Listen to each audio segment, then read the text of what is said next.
slumped to the ground almost immediately. The bullet's trajectory passed closely to several other individuals beside Mr. Kirk, including the questioner who was standing directly in front of Mr. Kirk. Children were visible near Mr. Kirk's stage when he was shot. Mr. Kirk was rushed to a nearby hospital where he was declared deceased. The medical examiner's report is still pending. So UVU surveillance.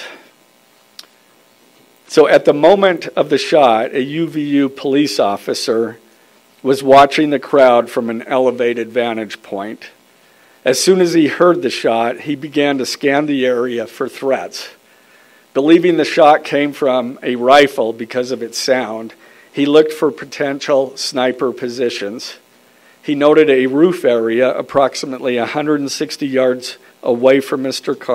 Kirk as a potential shooting position and rushed there to look for evidence. The suspected shooting position is adjacent to an open, publicly accessible walkway. To access the suspected location, a person must climb over a railing and then drop to the roof only slightly below. The UV officer climbed over the railing and down onto the roof. He then walked to the suspected shooting position and confirmed a clear shooting corridor between the position and Mr. Kirk's seat. He also noticed markings in the gravel rooftop, consistent with a sniper having lain on the roof, impressions in the gravel potentially left by the elbows, knees, and feet of a person in a prone shooting position. Police reviewed surveillance from the camera covering the roof and discovered that it recorded an individual dressed in dark clothing cross the railing from the public walkway and drop onto the roof at approximately 12:15 p.m. Although the individual moved out of the camera's view for a short time, the camera again captured the individual running across the roof and then low crawling to the area the UVU officer recognized as where the suspected sniper had dropped into a prone shooting position. After a short time, which matches the known time of the shot, the individual arose and ran across the roof to the northeast. This discovery led to an intensive review of UVU surveillance recordings to attempt to track and identify the suspect.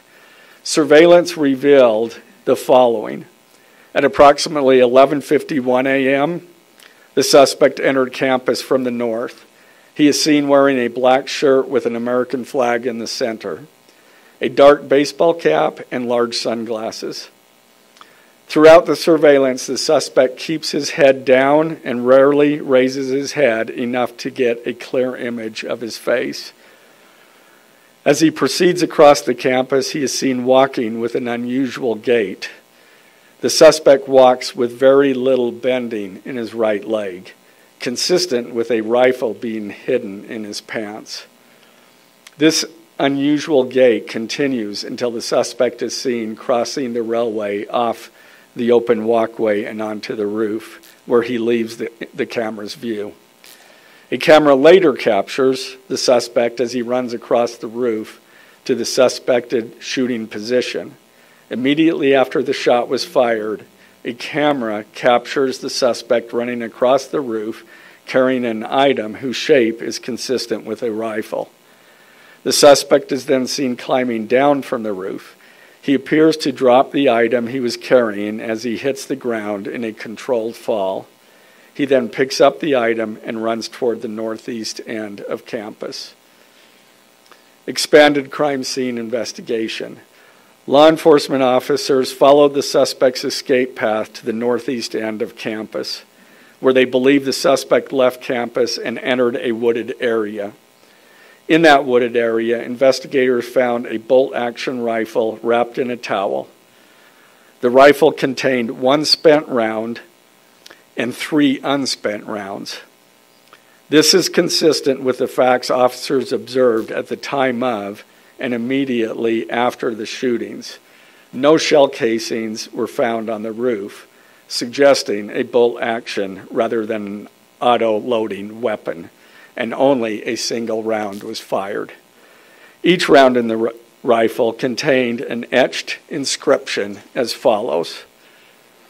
The fired cartridge was etched, "No Tice's bulge, OWO, what's this?" The second cartridge that was again not spent, the last three were not spent, were not fired. The second, "Hey fascist, catch," with arrow symbols. The third cartridge, "Oh Bella Chow, Bella Chow, Bella Chow, Chow Chow." The fourth cartridge, "If you read this, you are gay," LMAO. The rifle, ammunition rounds, and towel were sent for forensic processing. DNA consistent with defendant was found on the trigger, other parts of the rifle, the fired cartridge casing, 2 of the 3 unfired cartridges, and the towel.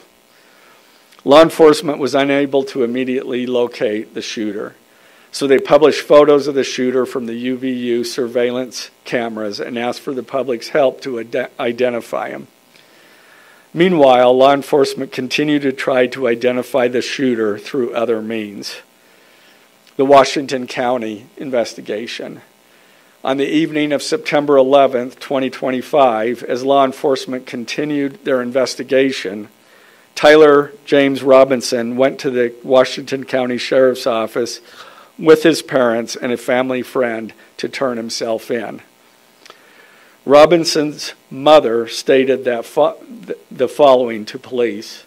On September 11th, 2025, the day after the shooting, Robinson's mother saw the photo of the shooter in the news and thought the shooter looked like her son.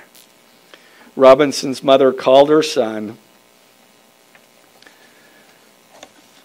and asked him where he was. He said he was at home sick and that he had also been at homesick on September 10th. Robinson's mother expressed concern to her husband that the suspect shooter looked like Robinson. Robinson's father agreed.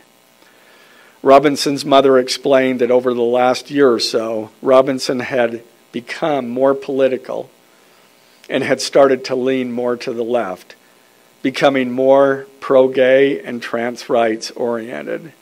She stated that Robinson began to date his roommate, a biological male who was transitioning genders.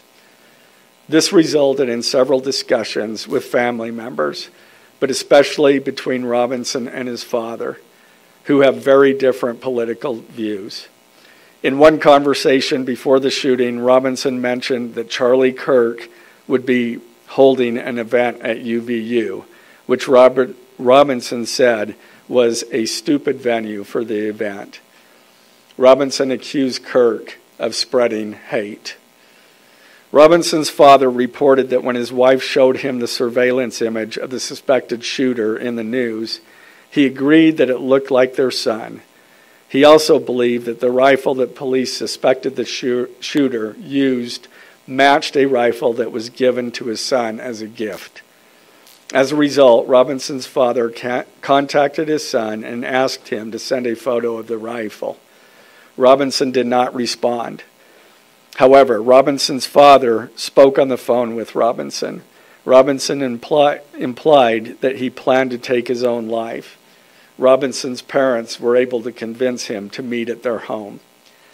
As they discussed the situation, Robinson implied that he was the shooter and stated that he couldn't go to jail and just wanted to end it.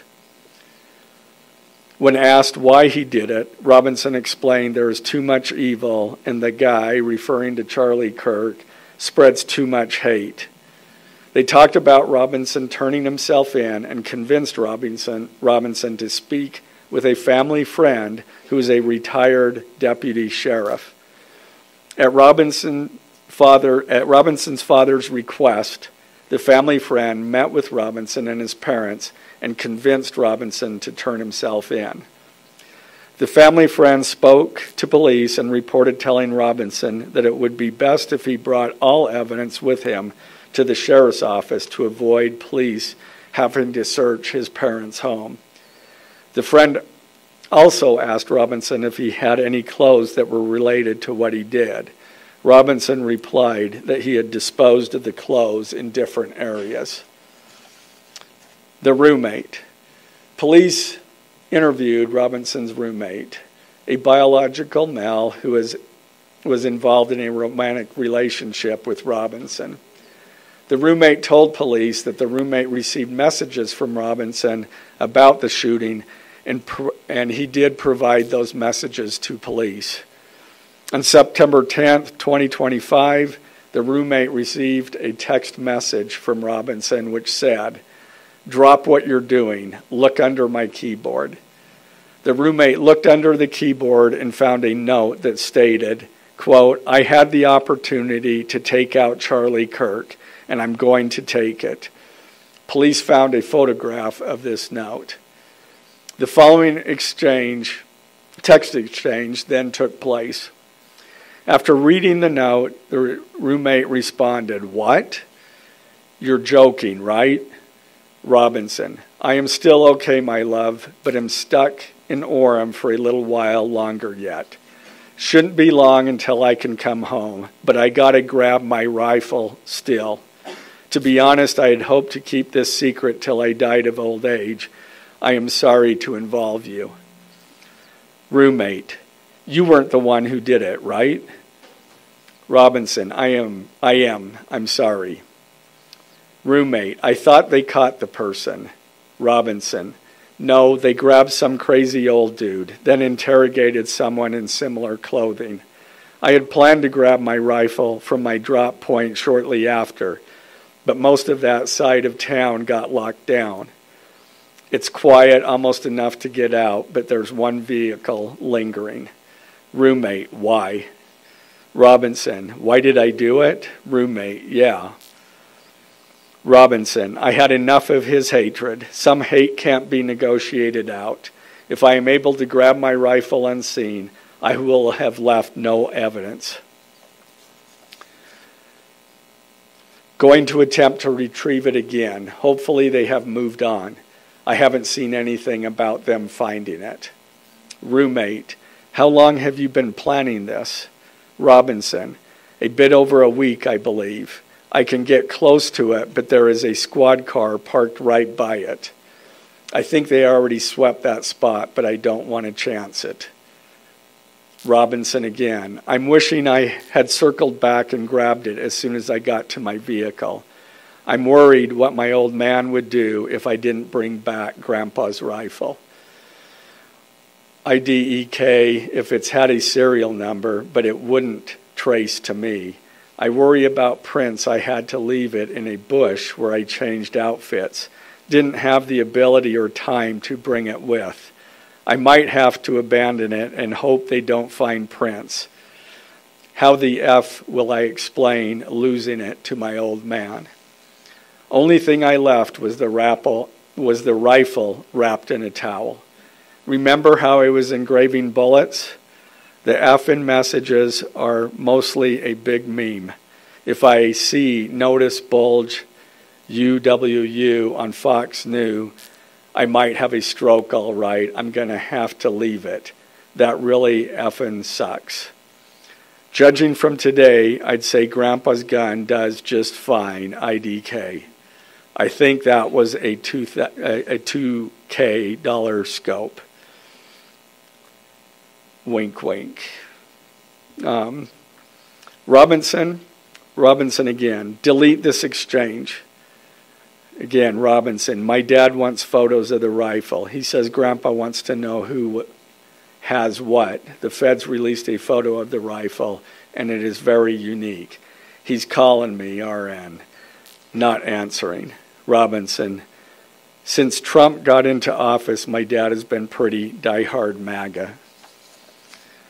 Robinson. I'm going to turn myself in willingly. One of my neighbors here is a deputy for the sheriff. Again, you are all I worry about, love. That came from Robinson. Roommate. I'm much more worried about you. Robinson, don't talk to the media, please. Don't take any interviews or make any comments. If any police ask you questions, ask for a lawyer and stay silent. The search for Robinson's residence. Police executed a search warrant on Robinson's residence. During that search, police discovered a shell casing with etchings like the etchings found on the shells in the rifle near UVU. Police also found several target boards with bullet holes in Robinson's home. Now, as I stated in the beginning when I read those allegations, these are allegations. And like the evidence set forth in this statement, those allegations, what you've heard from the media, even from state and federal officials, has not been tested in the crucible of a jury trial. I understand the public's desire to know the facts. My own family members have pressed me for information. Why are we reluctant to share the details of the investigation itself and comment on the case? Because I want to ensure a fair and impartial trial. I became a prosecutor because of my love for the ideals of this great country and the principles embedded in our Constitution. The free exchange of ideas and opinions is critical to this great American experiment, but so too are the protections afforded to the accused found in the Fifth and Sixth Amendments. The right against self-incrimination, the right to a speedy and public trial, the right to the effective assistance of counsel, the right to confront one's accusers, and the right to compel the attendance of witnesses. And perhaps most importantly, under our Constitution, the accused is presumed innocent until we, the state, prove to an impartial jury of defendant's peers his guilt beyond a reasonable doubt. That jury cannot rely on our allegations, on what they hear in the news, or on what they hear from a public official. The jury is the sole trier of fact, and they will ultimately determine those facts based on evidence a trial judge has determined is admissible. Again, as prosecutors, we bear the burden to prove guilt beyond a reasonable doubt. But make no mistake, we welcome this burden. I'd like to now introduce my trial team who will be charged with prosecuting the case. This is a veteran and expert team of some of the state's best trial attorneys. Chad Grunander, who is one of my two chief deputies, Ryan McBride and David Sturgill on the far right there. And those two were very much involved in preparing search warrants, did a phenomenal job, worked day and night to see that accomplished well after Robinson was taken into custody. Also, Lauren Hunt, she is one of our special victims prosecutors, and Chris Ballard, my second chief deputy, who will be handling motions. I'm going to explain just the procedural steps. We're not a grand jury. We don't have a grand jury system like the federal courts do. It's a preliminary hearing system. So the arrest and filing of the criminal information are merely the first steps in the criminal justice process. Today at 3 p.m., the defendant will appear before a judge in the Utah 4th District Court for his first appearance to be informed of these charges and to ensure that he has an attorney to represent him. The hearing will be brief. The judge will conduct that first appearance virtually via WebEx. This is not unusual.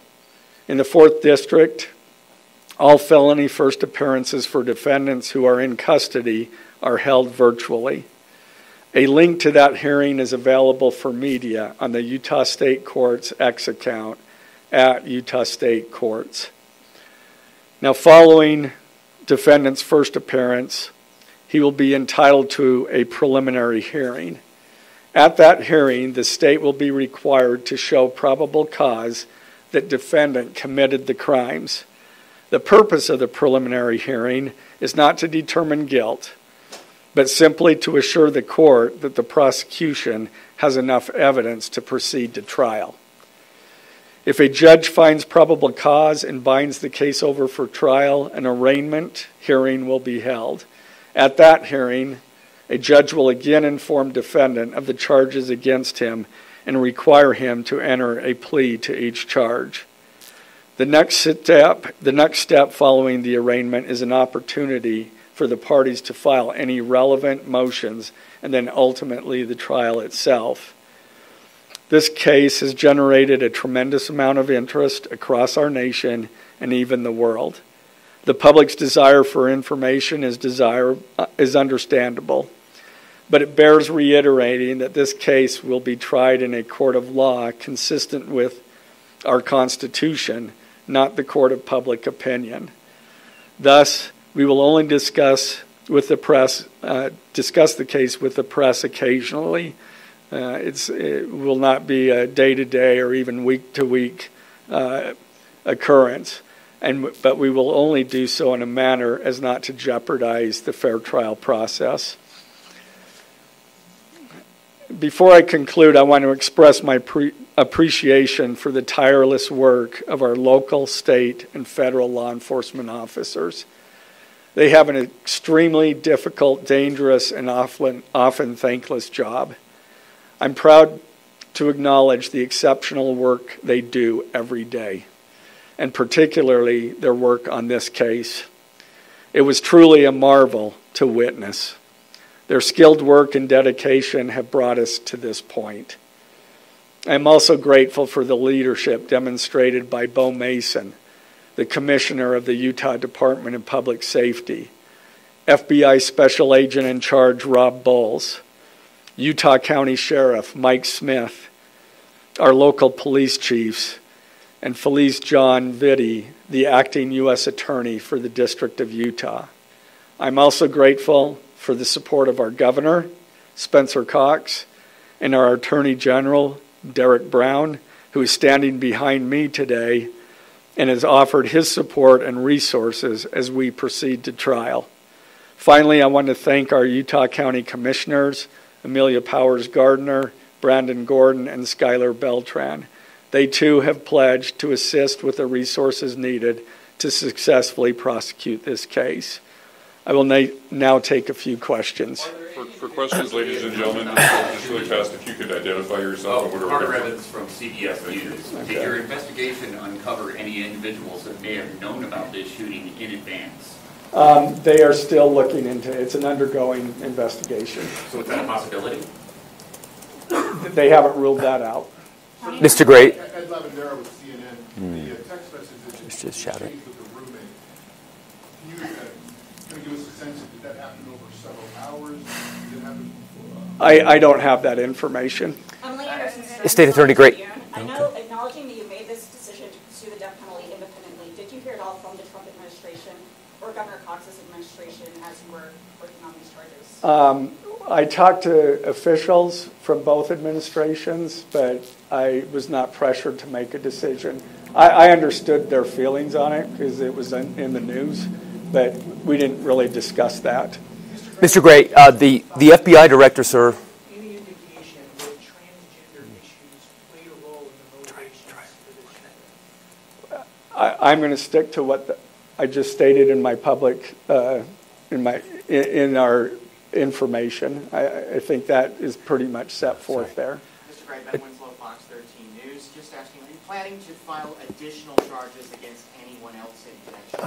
Again, we don't have any information at this point of additional suspects, but I know that our law enforcement agencies are continuing to follow leads. Mr. Gray, the FBI director today said that you are, quote, or that other people, a number of people are being investigated and interrogated. So it seems that there are people who might be up for possible charges. Yeah, Do you believe that the suspect was a lone wolf, or could this be part of a group? I can't comment on that. I'm not aware of all their investigation. I just know that these agencies are continuing to investigate this case and follow all leads. BBC News Times would like to know, how does this possibly interface with any federal charges? That's up to the feds. They have different charges, and they're reviewing the evidence. And after they review the evidence and the law, they could file charges, but I'm not privy to exactly what they're looking at. Dennis Hopeek with the BBC. You spoke a lot about text messages with the roommate. The governor previously said the roommate is cooperating, but could we see charges against the roommate? Again, I'm not prepared to answer that question. Mr. Gray, Red versus Reuters News, is it unusual to cite a political motivation as an aggravating circumstance? It's part of our code, and so we charge that. And Mr. Gray, Jim Shuak with KUTV, for those that aren't of a legal mind, is this a confession, the text messages? Is that legally a confession? And is he cooperating since he's been taken into custody? Ultimately, a judge will determine that at trial. And cooperation, has he spoken at all? Has he been cooperating since he's turned himself? Again, I'm not going to comment on that. Has he made any statement at all? Mr. Gray, Morgan Chesky, NBC News. Okay. What more can you tell us about the suspect's time online that some say radicalized him? I am not aware of that information. It's, again, still under investigation. And has he expressed any remorse so far about this attack? I am not going to comment on that. Is he continuing to not cooperate? I am not going to comment on that. Mr. Gray, the FBI director has been way out in front in terms of presenting evidence to the public. Your team has been very circumspect, very measured in what they've let out. Has that hampered your investigation and the build-up to this criminal Well, as attorneys, we typically like to control that information to preserve an impartial jury and a fair trial. So it hasn't made it much easier. Is he a lawyer yet? Excuse me? Does the suspect have a lawyer? I don't have that information. Can you tell us more about what the family may have said in interviews? What the family said is what I provided. Mr. Gray, do you anticipate that the defense will try to get this trial moved out of Utah County, and how will you respond to that? That from where? From Utah County. That the defense will be from Utah County? That they will try to get the trial moved. The venue moved. I couldn't predict what they're going to do. Mr. Gray, is there any evidence to suggest that the timing of the shot and the question that was asked about mass shootings transgender, is that more than coincidence? That will be for a jury to decide. Mr. Gray, are you confident that the roommate had no part of this attack whatsoever? Again, I'm not going to comment on the evidence. But the evidence so far, does it show any involvement? Again, I'm not going to comment on other than the facts that or the evidence that we've gathered so far. Does the mention of the DNA here in the press conference jeopardize his right to a fair trial? I don't believe so. This is part of a public document that we have to file as we file a criminal information. We have to file a probable cause statement. That's a public document, and so we're comfortable with that. Are his parents and the roommate still cooperating? I'm not going to comment on that either. The FBI has said that the suspect had a hatred of Kirk. What else can you share about that? I can't share any more than what I've already said. This was an incredibly precise shot. Do you have any evidence that he went places to practice or have tracked his movements before the shooting that's given you insight into how he prepared? The evidence that I'm willing to share is what I just read in our statement, and it's in the information. I'm afraid we're going to have to cut it off there. Okay. If you could just answer, did you consult Erica Kirk about seeking the death penalty? I'm not going to comment on that. Okay, thank you, ladies and gentlemen. Sorry, buddy. I'm so sorry.